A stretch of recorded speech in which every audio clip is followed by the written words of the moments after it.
되시기를 소망하고요. 이제 우리 자리에서 함께 다 같이 일어나셔서 하나님의 말씀 우리 함께 보겠습니다. 마태복음 5장 9절 말씀, 한 절 말씀입니다. 5장 9절 우리 다 같이 한 목소리로 읽겠습니다. 시작. 화평하게 하는 자는 복이 있나니 그들이 하나님의 아들이라 일컬음을 받을 것이며. 아멘. 자리에 앉으시기 바랍니다. 팔복 당신의 나라 7번째 화평입니다. 예수님께서는 천국, 하나님의 나라가 화평하게 하는 사람들, 또 화평을 만드는 사람들로 가득 차 있는 나라다라고 그렇게 말씀하고 계십니다. 저는 개인적으로 이 평화, 화평을 예수님의 말씀하신 팔복 중에 가장 좋아합니다. 화평이란 불화가 없고 또 싸움이 사라지고 모든 관계가 온전해져서 만족스러운 상태를 느끼는 것을 화평, 평화다라고 이야기를 하죠. 여기 계시는 분들 모두도 화평과 평화를 좋아한다라고 생각을 합니다. 그러나 우리가 살아가는 매일이 어떻습니까? 조그만 일에도 우리의 마음이 상하고 평화가 사라지고 또 불화와 싸움으로 그렇게 하루하루를 보낼 때가 참 많은 것을 우리가 고백합니다. 그럼 왜 불화와 싸움이 우리 마음에서 일어날까 생각을 해봤더니 많은 경우 경쟁 때문인 것 같습니다. 경쟁. 이 부모와 자식 간에도 감정의 경쟁이 있고요. 또 부부 간에도 고집의 경쟁이 있습니다. 다른 사람들 사이에서는 뭐 말할 것도 없겠죠. 가끔 블랙 프라이데이의 모습을 우리가 뉴스를 통해서 보게 됩니다. 물건을 싸게 사려고 밤새 줄을 서서 기다리다가 백화점 문이 열리면 어떻습니까? 아수라장이 되죠. 여기에도 아마 그때 좀 뛰어보신 분들이 계시리라 생각이 되는데요.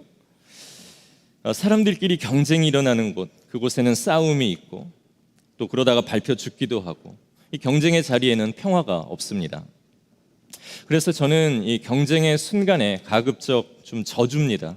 특히 운동을 할 때 보면은 막 이기려는 분들을 이렇게 만나게 됩니다. 목사님들도 어쩜 그렇게 이기려고 하는지 이 승부욕이 아주 강한 분들을 만나게 될 때가 있습니다. 그래서 이제 뭐 이렇게 하다가 그렇게 이기려고 하면 저는 그냥 얘따 이겨라 하고 좀 져줍니다. 스포츠맨십에는 좀 어긋나기는 하지만 이겨서 누리는 그러한 기쁨보다는 그냥 서로 이렇게 화평하고 평화로운 것이 좋습니다. 그래서 혹시 제가 이제 나중에 운동을 이렇게 너무 못하게 되는 것을 이제 여러분들이 보게 될 텐데, 정말 평화를 위해서 열심히도 애쓰는구나라고, 절대 못해서 그런 게 아니라 이제 이런 깊은 의도가 있다라는 것을 여러분들이 생각해 주시면 좋겠습니다. 자, 오늘 말씀에서 우리가 좀 주의 깊게 보아야 하는 부분이 있습니다. 그것은 예수님께서 화평을 누리는 사람이 복이 있다라고 말씀하지 않으셨다라는 겁니다. 화평하게 하는 자가 복이 있다라고 예수님은 말씀하셨습니다. 이미 만들어진 화평을 누리는 사람이 복이 있는 것이 아니라 화평이 없는 곳에 화평을 만드는 사람이 복이 있다라고 예수님은 말씀하십니다. 그럼 우리도 이제 예수님의 말씀처럼 화평을 만들고 또 화평을 이루면서 살아가야 하는데, 그럼 어떻게 화평을 만들고 화평을 이룰 수 있겠습니까? 그 첫 단계는 화평이 어디에서부터 오는가 하는 이 평화의 출처를 알고, 그리고 그 화평은 어떠한 것인가를 경험하는 것에서부터 시작을 합니다. 무언가를 우리가 하기 전에 평화가 무엇인가에 대해서 잘 이해하는 것이 중요하다라는 말씀입니다. 1985년에 마이클 잭슨이 많은 유명 가수들과 We Are The World라는 노래를 만들어서 부르며 이 평화를 위해 기여를 하려고 그렇게 노력을 했지만, 정작 그는 자기 마음의 평화를 지키지 못해서 안타깝게 세상을 마감하는 것을 우리가 봅니다.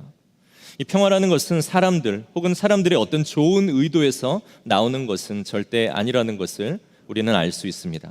참 평화, 참 화평은 하나님이 우리에게 주시는 것입니다. 엄밀하게 이야기하자면 하나님만이 우리에게 주실 수 있는 것이 평화이고 화평이라는 것입니다. 민수기 6장 26절에는 하나님께서 제사장들에게 너희가 내 백성을 축복할 때 이렇게 축복해라 라고 말씀을 주시는데요, 우리가 함께 한 목소리로 읽겠습니다. 시작. 여호와는 그 얼굴을 내게로 향하여 드사 평강 주시기를 원하노라 할지니라 하라. 여기에서 평강이라는 단어가 우리가 잘 아는 샬롬이라는 단어로 쓰였고, 이 샬롬과 여기에 나오는 그 평강은 오늘 예수님이 말씀하신 화평과 같은 의미입니다. 하나님께서, 여호와께서 그분의 얼굴을 우리에게로 향하여 들며 평화를 주시는 분이라는 것을 기억하라라고 하나님의 백성을 축복할 때 하나님이 그렇게 명령하신 겁니다. 그럼 하나님께서 당신의 얼굴을 우리에게 드신다라고 했을 때 하나님의 얼굴을 우리에게 드시는 것은 무슨 말일까? 메시지 성경에서 유진 피터스 목사님은 이렇게 번역하고 있습니다. 하나님이 여러분의 얼굴에서 눈을 떼지 않으시는 것, 하나님이 여러분의 인생에서 눈을 떼지 않고 보고 계시는 것, 그때 주어지는 것이 평화다라는 것입니다. 여러분, 지금 옆에 앉으신 분을 향해서 얼굴을 들고 눈을 떼지 말고 한동안 좀 바라보시기를 바랍니다. 제가 시작하면 하십시오. 자, 시작.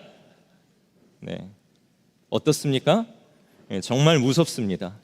네, 막 있던 평화가 막 깨지고 막 약간 그런 일들도 일어나기도 하죠.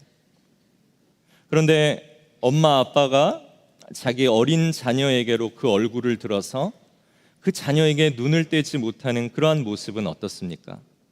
그것은 그 아이에게 있어서 세상 최고의 안전이며 세상 최고의 평화가 보장되는 순간입니다.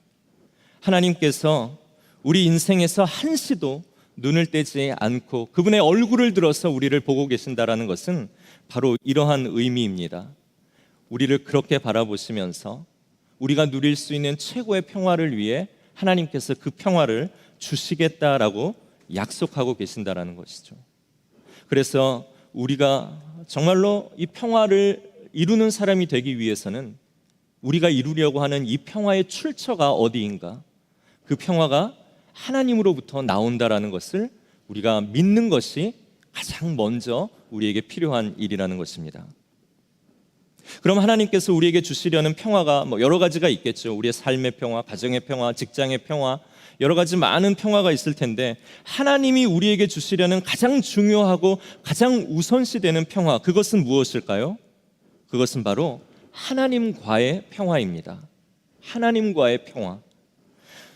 죄는 우리가 하나님과 누렸던 그 평화를 완전히 파괴해 버렸습니다.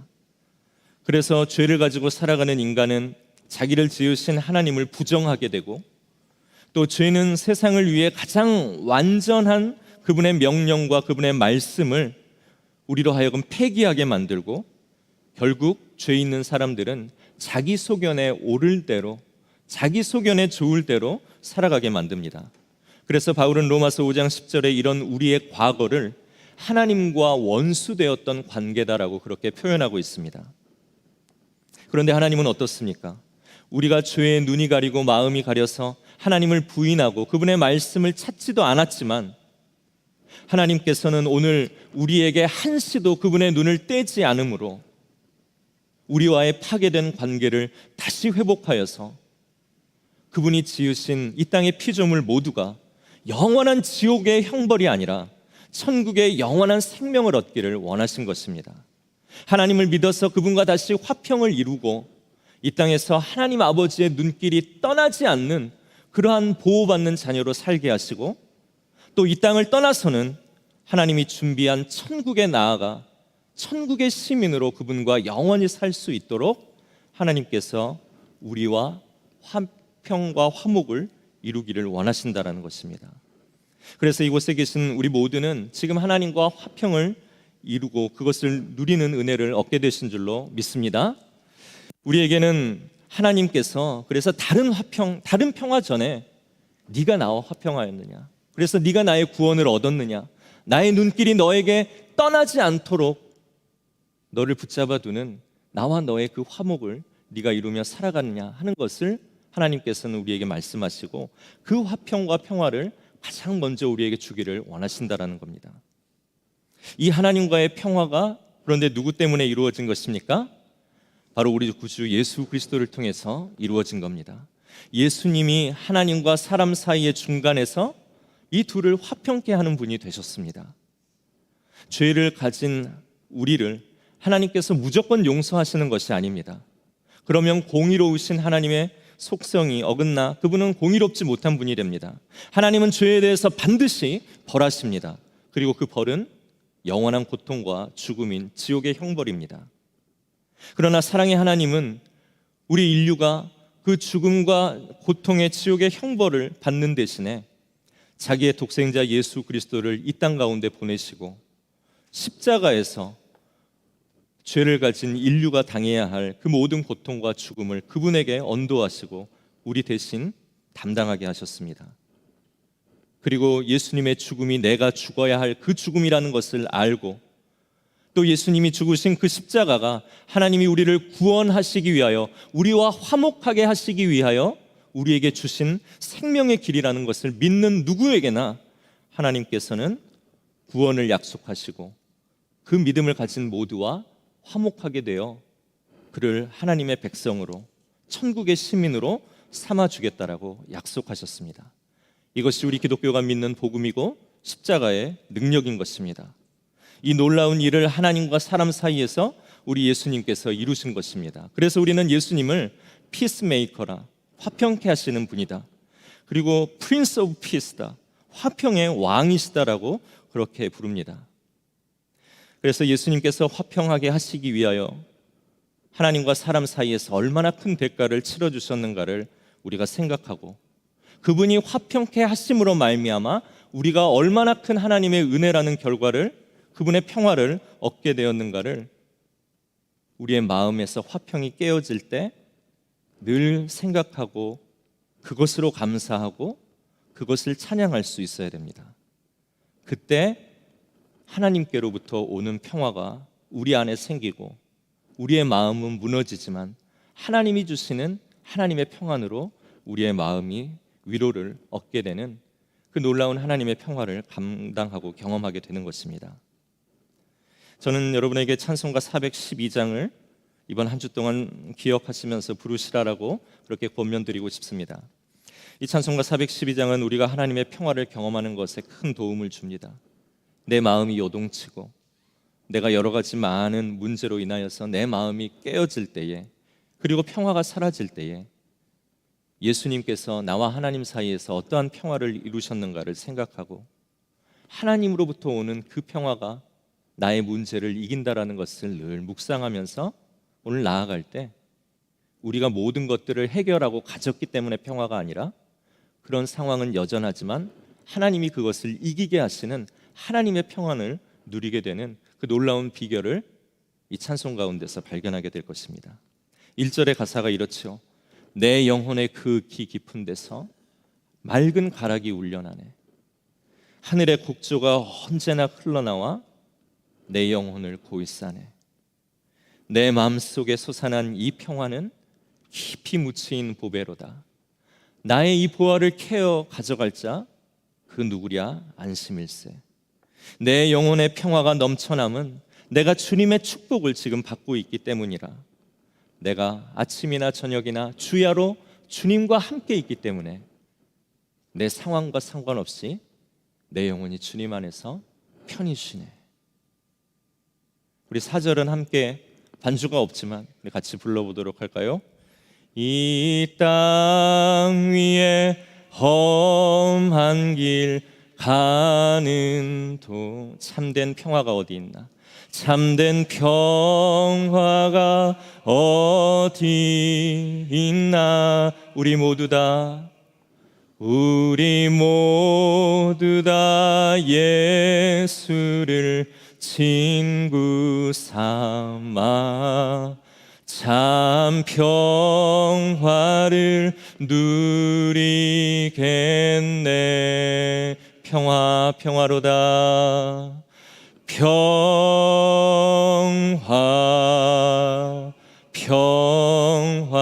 평화로다. 하늘 위에서 내려오네.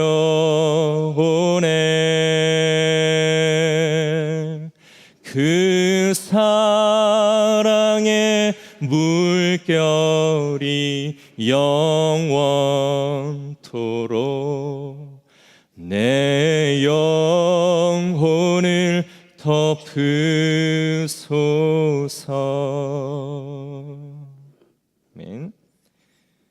우리 이 땅 위에 험한 길 가는 동안 참된 평화가 어디 있겠습니까?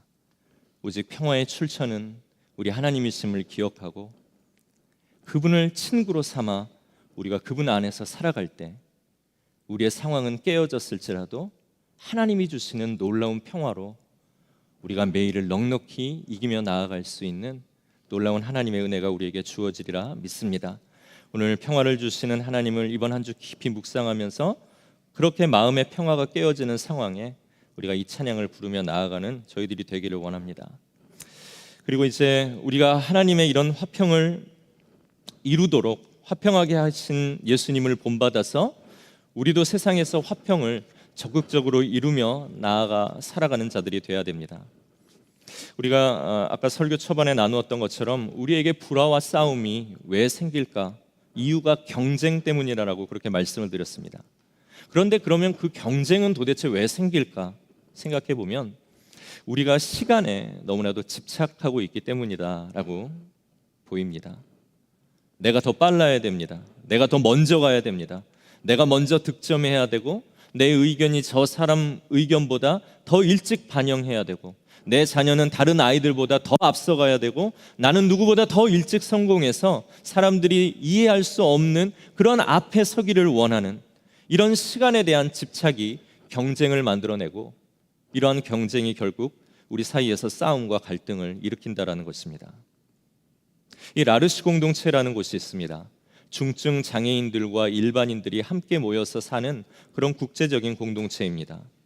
이곳을 설립한 장 바니에라는 분과 또 이 미국의 신학자인 스테니 하워스라는 이 두 사람이 함께 쓴 화평하게 하는 자는 복이 있나니라는 그런 책이 있습니다. 이 책에 보면 아주 인상 깊은 한 구절이 나오는데요. 그것은 바로 예수님께서 시간을 구속하셨다라는 표현입니다. 예수님께서 시간을 구속하셨다. 좀 어렵죠? 예수님께서 시간을 구원해 내셨다라는 겁니다.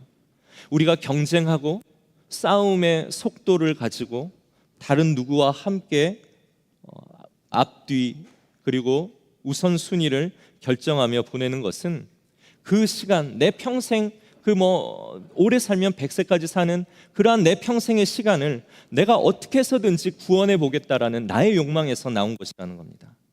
내가 어떻게 해서든지 내 시간을 잘 활용하고 어떻게 해서든지 다른 사람들과 똑같이 주어진 이 시간 안에서 내가 더 빨리 가고 더 앞서가고 더 먼저 차지하고 더 성공해서 내 인생의 시간 그것을 내가 구원해 보겠다라는 그런 욕망 가운데서 경쟁이 일어난다라는 것입니다. 그러나 한 사람의 인생, 한 사람의 시간은 그렇게 구속하고 그렇게 구원받는 것이 아닙니다. 우리의 시간이 구원받는 길은 구원을 주시는 예수님을 믿고 영원한 생명을 얻는 것으로 우리 인생의 모든 시간이 결국 구원을 받고 구속을 얻게 되는 것입니다. 이것이 진짜 우리가 인생의 경쟁에서 승리하는 길이라는 것입니다. 그래서 내 인생의 시간을 구원하는 것은 다른 누구와 경쟁하여 싸워 이겨서라도 더 빨리 가는 것에서 구원이 일어나는 것이 아니라 예수 그리스도의 복음을 내가 받아들이고 그분이 살아가셨던 모습을 이 땅 가운데서 느리지만 살아낼 때에 오늘 나의 시간이 구원을 받고 비록 세상의 눈에 보기에는 경쟁에서 뒤진 모습이라 할지라도 최종 우리의 심판대에 심판자로 오시는 예수 그리스도께서 우리를 평가할 때에 우리는 늦게 가고 처진 자가 아니라 그의 모든 인생이 하나님 앞에서 의미가 되는 참으로 주님 앞에 그의 모든 시간이 구속받는 자라라는 칭찬을 듣게 되는 것입니다. 이것을 알고 우리가 이것을 믿으면 우리는 이 속도의 경쟁에서 다른 눈을 갖게 됩니다. 시간이라는 것은 내가 아껴 쓰고 내가 최대한 활용해야 하는 자원이 아니라 팔복의 가치를 살아내면서 하나님 나라를 이뤄내야 하는 하나님이 주신 선물이라고 오늘 우리가 이 시간을 이해하게 된다는 것이죠. 그래서 이 책은 라르시 공동체가 사람들에게 이 시간에 대한 새로운 눈을 뜨게 해준다라고 그렇게 이야기합니다. 사람들에게 너희는 시간의 노예가 아니다. 이 시간은 화평을 가지고 예수님이 하나님과 사람 사이에서 이루셨던 그 화평을 이루어 나가고 또 예수님을 기다리면서 이 땅의 사람들과 사람들 사이에서 예수님이 하셨던 일들을 해나가며 그들 안에서 화평을 이루는 것이 바로 진정한 시간이 구원받는 모습이고 화평을 이루는 예수님을 따라가는 모습이다라고 우리에게 가르치신다는 겁니다.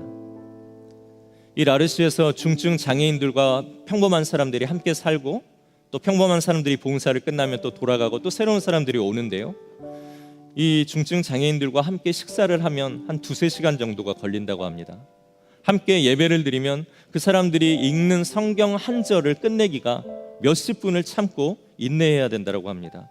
그래서 그 장애인들과 속도를 맞추는 것이 경쟁의 세상에서 살다 온 보통 사람들에게는 너무나도 힘든 일이지만 그들의 삶에 걸음을 맞추어 갈 때 하나님이 느리지만 함께 걷도록 우리 곁에 두신 그 사람들을 비로소 볼 수 있게 되고, 시간이라는 것이 우리가 효율적으로 사용해내야 되는 것이 아니라 하나님이 원하시는 그 삶을 화평을 이루며 살아내는 모습이라는 것을 그곳에서 배우게 된다라고 그렇게 이야기합니다.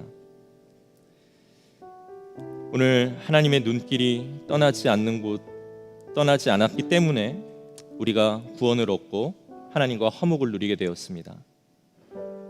오늘 이 시간 우리 곁에 내가 속도를 맞추어 느리게 걸어야 할 사람은 누구입니까? 그리고 나는 별로 원하지 않지만 하나님의 눈길이 머물러 있는 내가 용서해야 될 사람은 누구일까요? 오늘 예수님은 화평하게 하는 사람들이 복이 있다라고 하시면서 화평을 만드는 사람들은 하나님의 아들이라고 불릴 거라고 그렇게 이야기합니다. 여기서 하나님의 아들은 하나님 아버지를 닮은 존재로서의 아들을 이야기하는 것입니다. 그래서 그 아들을 보면 당신의 아버지가 보입니다 하는 그런 의미이죠. 화평을 만들어가는 사람들을 통해 하나님 아버지가 얼마나 이 땅의 사람들을 사랑하시고 그들의 삶의 눈길을 늘 떼지 않고 보고 계시는가를 알고, 우리가 화평을 이루며 살아갈 때 왜 나 같은 사람에게 다가와 나와 친밀함을 가지려고 하고 나를 용서하려고 할까 하는 그러한 모습을 통해 그 안에 있는 하나님이 결국 나에게 원하는 그러한 모습임을 발견하게 되면서 그렇게 평화의 삶을 살아가는 사람들, 그러한 가정, 그러한 교회가 당신이 진짜 하나님의 아들입니다라는 그런 평판을 얻게 된다라는 것입니다. 이것만큼 복된 인생이 어디 있겠습니까? 이것만큼 아름다운 교회의 사역이 어디 있겠습니까? 이 화평함을 얻는 그러한 복을 오늘 이곳에 앉은 우리 모두가 또 함께 모인 우리 교회가 누릴 수 있도록 이번 한 주 살아가기를 간절히 소망합니다. 여러분, 이번 한 주 우리의 문제로 우리의 마음에 평화가 깨어지고 화평이 사라질 때에 진짜 평화가 누구에게서부터 오는 것인가를 오늘 찬송을 통해 기억하십시다. 그리고 경쟁에서 우리가 져서 마음에 아픔이 있을지라도 우리의 시간을 구원하시는 것은 예수님이지 경쟁에서 승리하는 것이 아니라는 것을 우리가 입술로 고백하면서 오늘 내가 해야 할 일은 다시 오실 예수님을 기다리며 예수님이 그분이 하셨던 일들을 그대로 내 삶 가운데서 따라 살아가는 것임을 아는 것입니다. 그래서 내가 가는 곳 어디에서든지 웃음꽃이 피고 내가 왔다는 것만으로 사람들이 기뻐할 수 있는 그런 복된 존재로 우리가 살아갈 때 예수님은 우리를 통해 하나님의 따뜻함이 무엇인가를 이루시며 평화를 이루어 나가실 것입니다. 그리고 마지막으로 우리 교회는 또 화평을 회복해야 할 대상은 없습니까? 우리 교회가 누군가와 또한 화목해야 한다라면 그 일을 해야 될 때일 것입니다. 이번 한 주 우리가 화평하게 하는 자들로 살아가면서 하나님의 아들, 하나님의 딸이 되려는 거룩한 욕심을 갖고 또 내 안에서 아직 이 화평을 이루는데 막힘이 있다라면 하나님께 그것이 무엇인가를 솔직하게 묻고 나는 할 수 없지만 주님의 도우심으로 내가 이 삶을 살아가기를 원합니다. 성령님께 간구하면 주님이 우리를 들으시고 인도하시리라 믿습니다. 이번 한 주 화평하게 하심으로 하나님의 아들, 하나님의 딸, 하나님의 교회 되시는 저희 모두 되기를 간절히 소망합니다. 이 시간 우리 당신은 영광의 왕 함께 찬양하겠습니다. 당신은